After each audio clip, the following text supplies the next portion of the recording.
How is purchasing managed in today's fast-changing business models and disruptive political governance? Why it needs to be changed in the contrast to the very first purchase managing systems of an economical stable era of the 60s? Professor Dr Kraljic is Director Emeritus of the worldwide management consulting firm McKinsey & Company and Supervisory Board Member at the IEDC School of Management in Bled. He's also author of the article From Purchasing to Supply Management, published in Harvard Business Review. As cited from the article, no company can allow purchasing to lag behind other departments in acknowledging and adjusting to worldwide environmental and economic changes. So, how can leaders recognize their own weaknesses and turn them into an effective supply management? Discussing it today with Professor Kraljic. Welcome. Let's focus on the public sector and government, African government first. How can supply chain support African government to develop economic growth and development, to enable economic growth and development? Yeah, governments in all countries, not only African countries, also in developed countries, normally have huge budgets for investments. And I think the key is how to develop a very consistent strategy and realize a strategy of how to spend these government investments from whatever they are buying, from small goods up to the different new technologies. So a consistent strategy and execution of this strategy, considering what are the domestic suppliers we want to choose and foster, or which regions, how to help them develop the right level of qualities, which foreign suppliers to choose and how to attract them to my own country. And these all are a question of consistent supply or buying strategy of a government, allocating the spend of government to the right suppliers, be it domestically the foreign suppliers, to ensure growth and competitiveness. Mm-hmm. What role can procurement and purchasing play in ensuring adherence to ethics and assist the public and also private sectors in reducing or ending fraud and corruption in Kenya and Africa as a whole? Well, it's a good question. Fraud and corruption are unfortunately an everlasting problem, not only in Africa. You also have fraud and corruption in many other countries, even developed countries. So this is really a problem to deal with, because procurement and purchasing function are very often, because of the market role, are very often targets of such a corruption and efforts and bribery and so on. And I think to fight it, you take 2 or 3 measures. First is, government as such must focus on high standards of ethics and values in the country and represent also these ethics and values. And a good example of this are Scandinavian countries, which are very high on an ethical value, and there's hardly any corruption in those countries. It's in the mode of the people to reject corruption. The second is that you must appoint to the responsible position, be it in government, be it supply management, only purchasing, the most talented people and pay them well. You must reduce through that to ensure their position, that they are respected in the country, that they are well paid, and this will reduce the inclination to accept bribes or something. And this will be people with high ethical standards. And the third one is to be very severe. Whenever you detect examples of bribery and corruption, to act very quickly on the legal side and have the right legal measures to punish corruption and bribery. And here, good example is Singapore. Singapore basically has very few low corruption, because they are paying the top people very well. People in business position. The Prime Minister of Singapore is the best paid Prime Minister in the world. And they punish very severely any attempt of corruption and bribery. So it is a combination of those factors which you have to execute. So does it need to start from the business or from the government, from the public sector? From both. I think it's both. Government must be, and government people must be examples of ethics and values. And the same goes for the top business people. Once you ensure that, then you will be okay. We just had a discussion with a graduate class, and one question was corruption in African countries. Yeah, because very often the top level are being corrupt, and as long as the top level do not represent the value of the country, the rest will not follow the ethics. It starts on the top. So what supply chain skills and knowledge should government leaders have to enable an efficient monitoring of purchasing, procurement and supply chain? Well, I think first it's important that both business and government levels leaders understand the strategic importance of supply and supply management function and supply chain management, because this is really a core corporate function in any company, but also in many corporate or many government institutions. Because in most cases, I know, the supply manager controls anything between 30 and 80% of the total spend. And as I mentioned before, the governments normally have huge budget also, so this is also a very important chunk of government money which is controlled by supply management.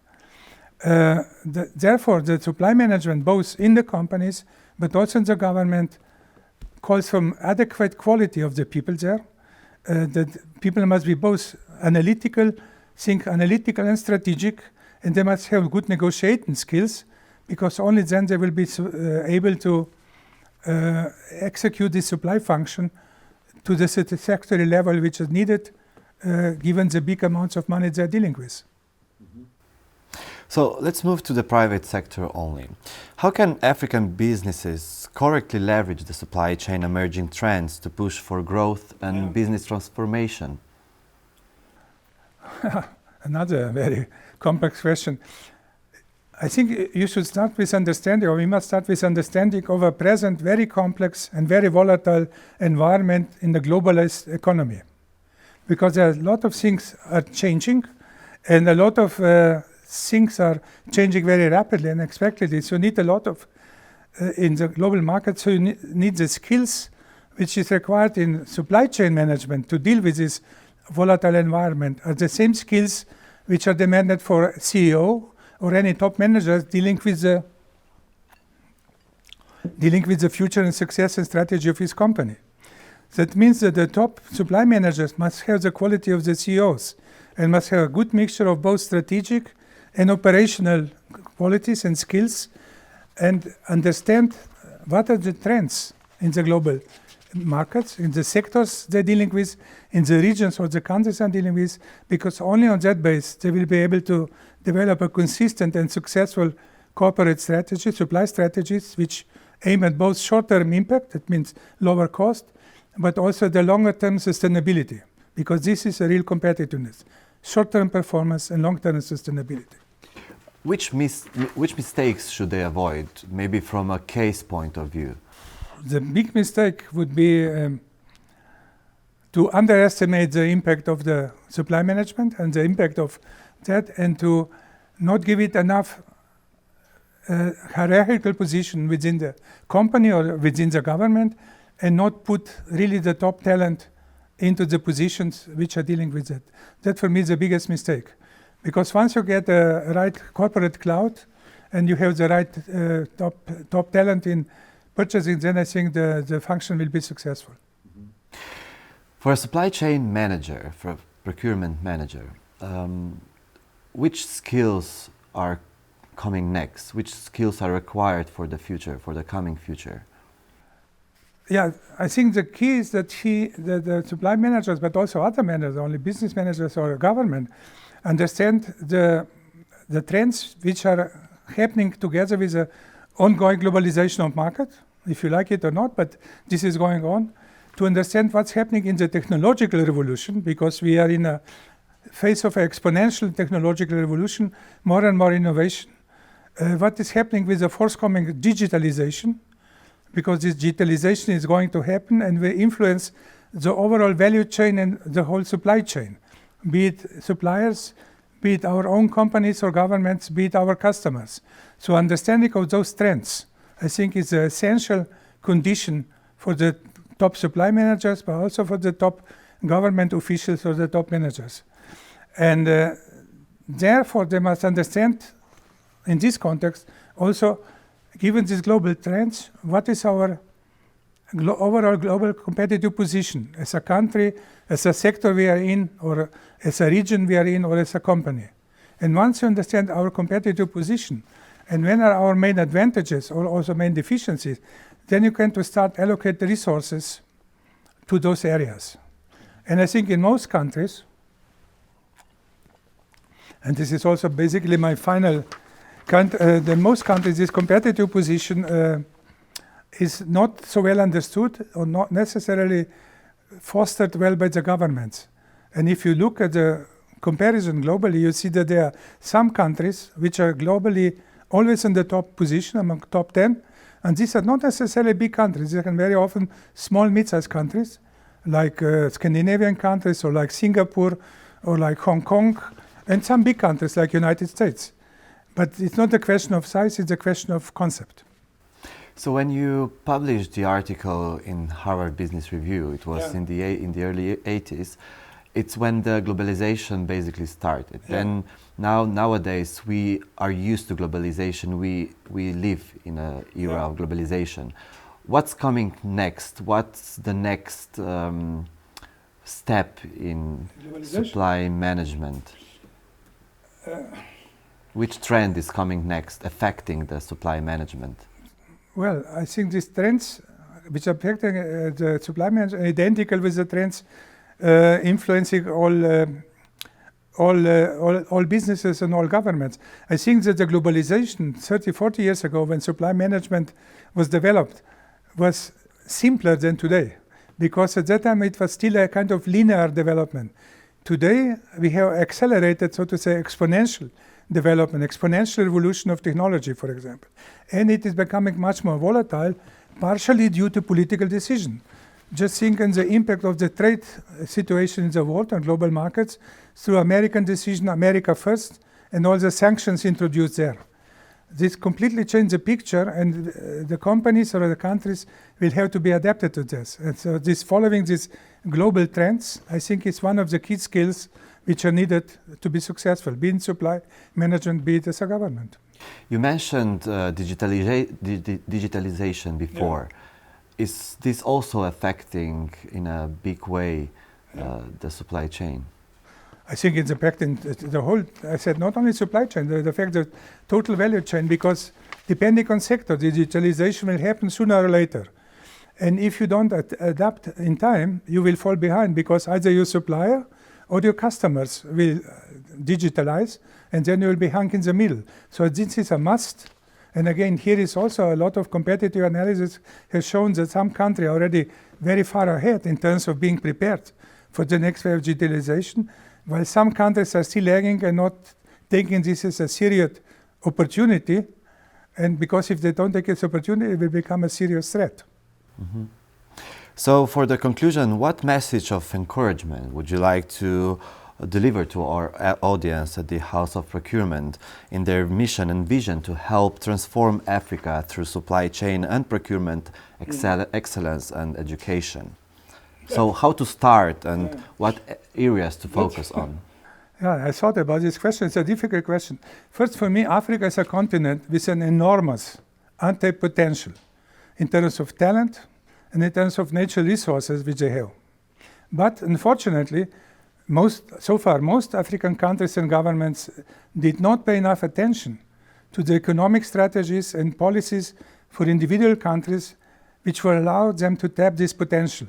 If you look at the global comparisons of 63 countries, there's only one African country on that comparison, which is South Africa, which is in the place 53 or something among 63 analyzed countries, which is not a very good position.